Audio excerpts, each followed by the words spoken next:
En este tiempo, hermanas, yo les voy a hablar sobre la alimentación que nosotros estamos usando en nuestras comunidades por este tiempo de pandemia, ¿no?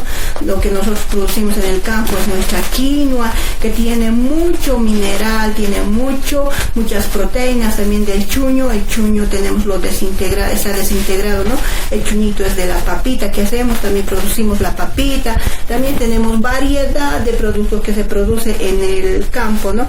Pero también nosotros estamos en este tiempo usando nuestros matecitos, ¿no? Esta es la taratara, por ejemplo, que es para la tos que tenemos, ¿no? Con lechecita. Esto es la muña, ¿no? Esta muñita, por ejemplo, se toma como matecita, es para el dolor de estómago. También se puede usar como el orégano, que a veces lo ponemos a la sopita, también se puede poner. Y nuestra manzanilla, que siempre estamos usando, ¿no? Es un desinflamante.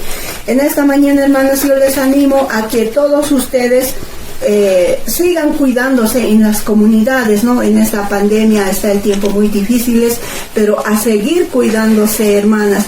Un saludo grande para todas ustedes y que Dios siempre las bendiga.